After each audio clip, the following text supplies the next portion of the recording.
डमरूपुर कस्बे में संतोष अपनी बीवी के साथ रहता था। संतोष अपने घर को चलाने के लिए लकड़हारे का काम किया करता था। हर रोज घने जंगल में से कुछ दरख्त काट कर वो अपना घर चलाया करता था। बस इतने से दरख्त, इतने में तो हम बस आज का ही घर चला पाएंगे। कल सुबह आप जंगल में जाकर कुछ और दरख्त तोड़ लाइएगा ताकि कम से कम 4 दिन का गुजारा हो सके। कल सुबह मैं जंगल में जाकर तुम्हारे चूल्हे और बाजार के लिए लकड़ियां लेकर आऊंगा। आज मैं वहां नहीं जा पाया। बस अब जल्दी से खाना लगा दो ताकि मैं सुकून से सो सकूं। सुकून से तब सोइएगा जब सारा काम कर लीजिएगा। सबसे पहले जंगल से जाकर कुछ दरख्त तोड़ कर ले आइए। इससे हमारे घर में कुछ तो अच्छा होगा। संतोष अपनी कुल्हाड़ी लेकर घने जंगल में चला जाता है, जहाँ पर कोई भी कभी कभार ही जाया करता था। जैसे ही संतोष दरख्त काटने पेड़ पर चढ़ता है, दरख्त की डाल संतोष का वजन नहीं थाम पाती है और संतोष नीचे कुएं में गिर जाता है। वो कुएं में देखता है कि चारों तरफ प्याज ही प्याज हैं। कुएं के एकदम अंदर एक आवाज आती है, सब्र रखो, जल्दबाजी मत करो, मैं एक जादुई कुआं हूँ, डरो मत। अरे क्या मतलब है डरो मत? यहाँ मेरे जान के लाले पड़े हैं और तुम कह रहे हो कि डरो मत। तुमने मुझे अंधेरे से आजाद किया, इसीलिए मैं तुम्हें ये दुआ देता हूँ। इस कुएं के प्याज भी करिश्माई हैं। इसमें वो शिफा है कि जो उसे खाएगा वो 2 हो जाएगा, यानी उसकी एक और तस्वीर बन जाएगी जो उसके जैसी ही दिखेगी और उसी की ही तरह काम और बातें करेंगे। अगर ऐसा है तो मेरी बहुत मदद हो जाएगी। खेतों में हल के लिए बाजार में लकड़ियां ले जाते हुए और भी है। ज्यादा खुश मत होना। इस प्याज का असर तब तक होगा जब तक सूरज की रोशनी होगी। जैसे ही सूरज ढल जाएगा वैसे ही सारी तस्वीर गायब हो जाएगी। इतना सुनते ही संतोष कुएं से प्याज लेकर बाहर निकल आता है। संतोष का खुशी के कारण कोई ठिकाना ही नहीं रहता। अरे सुनती हो? यह देखो मैं क्या लेकर आया हूँ। अरे आप इतनी जल्दी आ गए? और ये क्या, हाथ में सिर्फ प्याज है? ये क्या कर दिया आपने? इसका हम घर में अचार डालेंगे क्या? तब जाकर संतोष गुंजन को सारी बात बता देता है और गुंजन उस बात को झूठ मानकर किचन की तरफ चली जाती है। संतोष प्याज खा लेता है और वहाँ पर 2 संतोष नजर आने लगते हैं।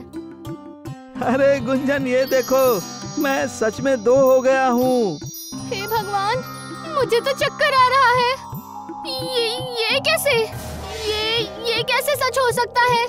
संतोष ने ये कहकर एक और प्याज खा लिया और जिससे वो देखते ही देखते 2 से 3 हो गया। हे ऊपर वाले, मुझे तो चक्कर आ रहा है। ये कैसे सच हो सकता है? और फिर क्या था, संतोष ने इस चीज का फायदा उठाया। उसे जैसे ही कोई काम पड़ता तो संतोष उस प्याज को खा लेता। जैसे कि खेतों में हल चलाना, जंगल से दरख्त लाना या बाजार से कोई सामान लाना या और भी कुछ।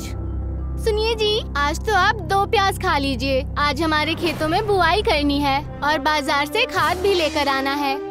अरे इसकी फिक्र मत करो, मैंने पहले से ही 2 प्याज कुएं से ला दिया है। मैं इन्हें खाकर दिन ही दिन में सारे काम निपटा दूंगा। हो सके तो मुझे भी दे दीजिए। आज घर में भी बहुत सारा काम है। पूरे घर की लिपाई पुताई करनी है और साथ में साफ सफाई भी। संतोष और गुंजन मिलकर जादुई कुएं का प्याज खा लेते हैं और तुरंत ही जादुई प्याज की मदद से 2 हो जाते हैं और सारा काम कर लेते हैं। जादुई कुएं के प्याज की खबर संतोष के बचपन के दोस्त प्यारे लाल को लग गई। उसे ये मालूम चल जाता है कि संतोष सारे काम खुद कर रहा है बिना कोई मजदूर बुलाए। इस संतोष का तो कुछ करना पड़ेगा। पूरा खेत अकेले ही जोत दिया और वो भी बिना किसी मजदूर के। देखते ही देखते झुग्गी झोपड़ी से आलीशान घर बना लिया, वो भी कुछ ही दिनों में। ऐसी कौन सी चीज उसके हाथों लग गई है? हाँ, अरे वही तो भाई साहब, उस दिन मैंने भी देखा, वो एक गाड़ी लेने की बात कर रहा था। ये सब कुछ देखकर प्यारेलाल संतोष का पीछा करता है और पीछा करते करते उसके घर चला जाता है और वहाँ जाकर देखता है कि संतोष का घर पहले से बहुत अच्छा और काफी बड़ा हो गया था। जाइए और जाकर कुछ और प्याज लेकर आइए ताकि सारे काम हो सके। अरे हाँ हाँ जाने मन, मैं जा रहा हूँ। हाँ, और हो सके तो इस बार खूब सारी खाइएगा। मुझे मायके में भी कुछ काम करवाने हैं। मैं अपने भाइयों को ज्यादा तकलीफ नहीं देना चाहती। प्यारेलाल फिर संतोष का पीछा करता है और देखता है कि संतोष जादू वाले कुएं में जा रहा है और वो उस कुएं से प्याज निकालकर खा रहा है। प्याज खाते ही संतोष 1 से 2 हो जाता है। ये नजारा देखकर प्यारेलाल को अपनी आंखों पर भरोसा नहीं होता। ओह, तो ये माजरा है। इस करिश्माई कुएं की मदद से संतोष इतनी तरक्की कर रहा है। अब मैं समझा। प्यारेलाल उस कुएं में चला जाता है और वहाँ जाकर उस प्याज को खा लेता है, लेकिन प्यारेलाल की लालच की वजह से प्याज को खाते ही प्यारेलाल कुएं में धंसने लगता है। नापाक इंसान, उस लकड़हारे की तरक्की तुझसे देखी नहीं गई जो तू यहाँ भी आ गया। अब सजा भुगत। अरे अरे अरे मुझे बचाओ, बचाओ मुझे, मेहरबानी करके मुझे बचाओ, मैं अंदर जा रहा हूँ, मुझे बचाओ बचाओ। प्यारेलाल की आवाज सुनकर संतोष उसे बाहर निकालता है। आज तो तू बच गया, मगर अगली दफा तू कुएं या संतोष की तरफ देखा भी ना तो समझ लेना तेरी खैर नहीं। इतना सुनते ही प्यारेलाल वहाँ से दुम दबाकर भाग जाता है। सारी बातें संतोष घर जाकर गुंजन को बताता है। पहले तो गुंजन घबरा जाती है, लेकिन फिर संतोष को सही सलामत देखकर वो उससे कहती है, शुक्र है कि आप सही सलामत हैं, वरना पता नहीं क्या हो जाता। मैं तो ये सोच भी नहीं सकती हूँ। ऊपर वाला करे कि हमारे परिवार पर कोई और मुसीबत ना आए, किसी और की बुरी नजर ना लगे, सब कुछ अच्छा हो। संतोष और गुंजन अपने आगे की जिंदगी खुशी खुशी बिताने लगते हैं। एक बार सुंदरवन कस्बे में गर्मी बेहद बढ़ने लगी। सारी फसलें सूखने लगी। अचानक क्या पता मौसम को क्या हो गया था। इस बार बरसात के मौसम में भी आसमान से एक भी बूंद पानी नहीं टपकी। सुंदरवन कस्बे के सारे लोग बेहद परेशान थे। आखिरकार इन्हें पानी के लिए दर दर भटकना पड़ रहा था। पता नहीं इस बार इंद्रदेव हमसे क्यों नाराज हैं। बरसात का मौसम खत्म होने वाला है, फिर भी आसमान में कहीं भी काले बादल नहीं नजर आ रहे। मुझे तो लगता है हमारे प्यारे से सुंदरवन गांव को किसी की नजर लग गई है, तभी ये सब हो रहा है। नहीं तो आज तक ऐसे हालात कभी भी देखने को नहीं मिले थे। मैं तो जब भी सुंदरवन कस्बे का नाम लेती हूँ तो मुझे वो प्यारे प्यारे सुंदर फूल, मन को मोहने वाले नजारे याद आते हैं। राधिका आंखें बंद करती है और आज से 2 साल पहले के सुंदरवन कस्बे को याद करती है। सुंदरवन बहुत ही खूबसूरत लग रहा है। सूर्योदय के वक्त सूरज की पहली किरण पड़ते ही गांव में एक चमक सी हो जाती है। चारों तरफ हरियाली ही हरियाली है। परिंदे सुबह सुबह चहक रहे हैं और खाने की तलाश में आसमान में निकल पड़े हैं। औरतें कुएं से पानी भर कर आ रही हैं। किसान अपने बैलों को लेकर खेतों की ओर बढ़ रहे हैं। बच्चे अपने स्कूल बैग लेकर स्कूल की ओर बढ़ रहे हैं। सभी लोग बेहद खुश दिखाई दे रहे हैं। राधिका एक सुनहरे सपने की तरह इन सब को याद कर रही थी कि तभी वीरेंद्र उसे सपने से जगाता है। अरे कहाँ खो गई? आजकल खुली आंखों से भी ख्वाब देखने लगी हो क्या? सपना नहीं देख रही थी, आज से 2 साल पहले के सुंदरवन को याद कर रही थी। हाँ यार, वो भी क्या दिन थे जब इस गांव में खुशहाली खुशहाली, हरियाली हरियाली और चारों तरफ चकाचौंध थी। लोग इस गांव को देखने के लिए, यहाँ की खूबसूरती देखने के लिए दूर दूर से आया करते थे। और एक आज का दिन है, इस गांव में जीना मुश्किल हो गया है। पता नहीं आगे क्या होगा।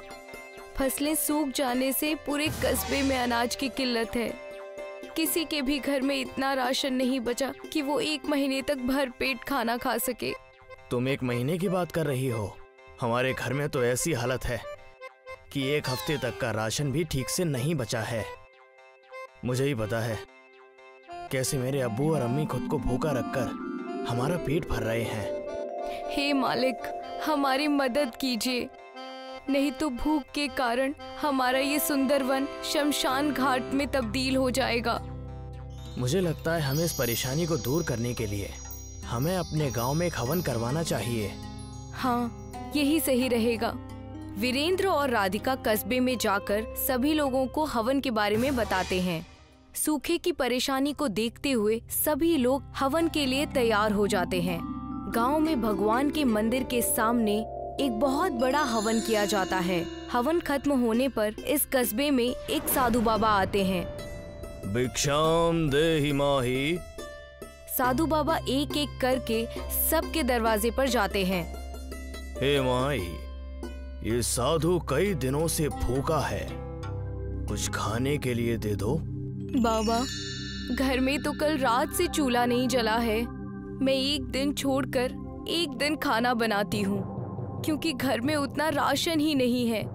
ये सुनकर साधु बाबा जैसे ही उस घर से निकलने लगते हैं, वो औरत उन साधु बाबा को आवाज लगाती है, रुक जाइए बाबा, आप मेरे घर से खाली हाथ नहीं जा सकते। और वो औरत घर में जो भी राशन बचा है वो साधु बाबा की झोली में डाल देती है। ऊपर वाला तुम्हारा ख्याल रखे और तुम्हारी सारी मुसीबतों को दूर करे।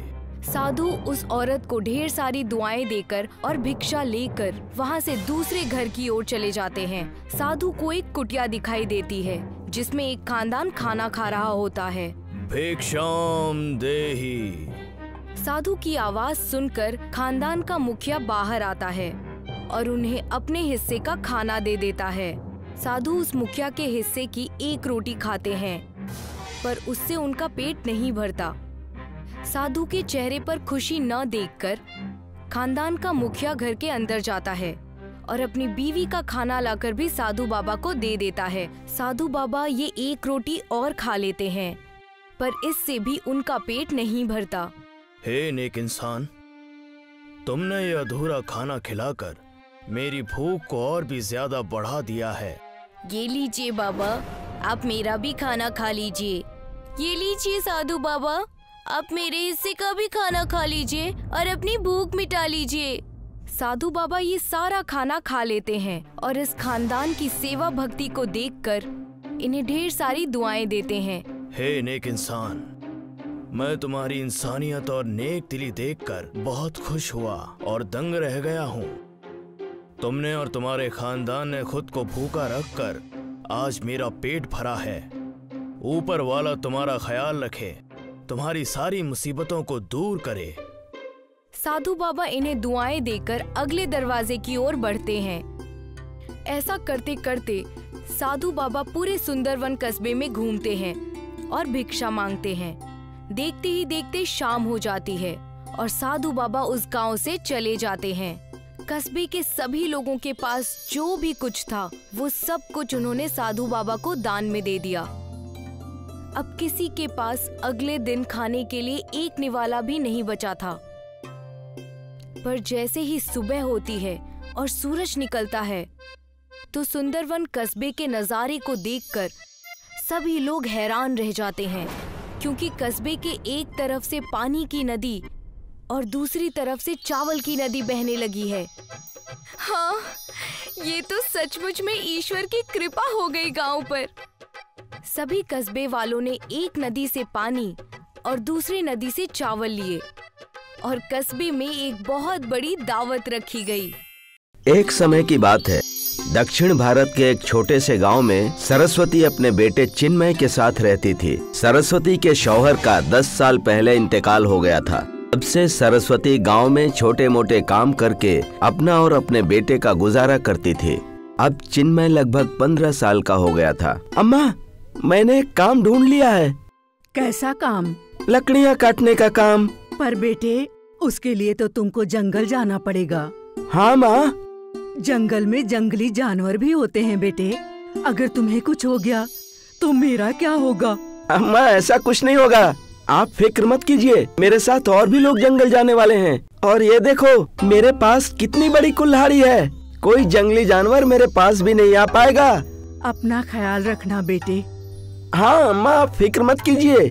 अगले दिन से चिन्मय बाकी लकड़हारों के साथ जंगल जाने लगा।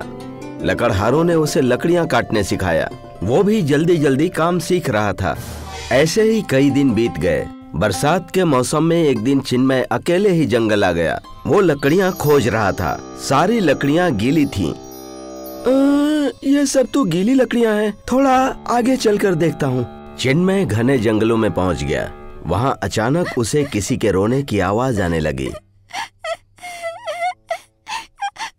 वो आवाज का पीछा करते हुए एक झाड़ी में जा पहुंचा, जहां उसने देखा कि एक लड़की दरख्त पर लटकी हुई थी और रो रही थी। अरे अरे अरे अरे, तुम यहाँ कैसे अटकी हुई हो? चिन्मय उस लड़की को खींचना चाहा तो उसने देखा कि उस लड़की के पर हैं। ये क्या, तुम्हारे तो पर हैं? हाँ, मैं परी हूँ। पहली बार धरती लोग घूमने आई थी। रात के अंधेरे में एक शेरनी मेरे पीछे पड़ी थी। मैं डरकर भागने लगी और यहाँ तक आ गई। मैं शेरनी से तो बच गई, पर तब से मैं निकल नहीं पा रही हूँ। मेरे पंख भी जख्मी हो गए हैं, देखो। चिन्मय ने अपनी कुल्हाड़ी से झाड़ियाँ काटकर परी को आजाद कर दिया। शुक्रिया, तुमने मुझे आजाद किया। तुम्हारा बहुत बहुत शुक्रिया। अब तुम मेरे साथ घर चलो। तुम जख्मी हो, इस हालत में तुम उड़ नहीं पाओगी, और अगर तुम इस जंगल में रही तो किसी न किसी जंगली जानवर का शिकार हो जाओगी। तुम मेरे साथ चलो। शायद तुम ठीक कह रहे हो। मगर तुम्हारे ये पर अगर इंसानों ने इसे देख लिया तो? कोई नहीं देखेगा। परी ने जादू किया और वो परी से एक मामूली लड़की में बदल गई। आप चलो। चिन्मय परी को अपने साथ घर ले आया और घर जाकर उसने अपनी अम्मा को सब कुछ बता दिया। अम्मा, परी के ठीक होने तक हमें इसका ख्याल रखना होगा। हाँ बेटे, हकीम के पास जाकर मरहम ले आ। नहीं, मरहम की जरूरत नहीं है। परियां अपनी खुद की ताकत से ही ठीक हो जाती हैं। बस हमें खाना और आराम की जरूरत होती है अम्मा। ठीक है बेटा, तुम आराम करो, मैं सबके खाने का इंतजाम करती हूँ। परी वहीं लेट गई और चिन्मय और सरस्वती घर के बाहर आ गए। परी हमारी मेहमान है, हमें उसे लजीज खाना खिलाना चाहिए। हाँ अम्मा। बेटे, हमारे पास पैसे भी तो नहीं हैं, पर ये ताजी सेंग की फलियां उगी हैं। सोचा था कुछ दिन बाद तेरी सालगिरह पर बनाऊंगी, लेकिन आज परी के लिए बना देती हूँ। हाँ अम्मा, अब जैसे आपको ठीक लगे। इन दोनों की सारी बातें परी ने सुन ली और उनके वहाँ से जाने के बाद परी ने सेंग के फलियों के दरख्त पर जादू किया। सरस्वती ने सेंग के फलियों से लजीज सांभर बनाया और चावल के साथ परी को खाने के लिए दिया। बहुत लजीज है। हाँ, ये सेंग की फलियां मैंने खुद उगाई हैं। मैं जानती हूँ अम्मा।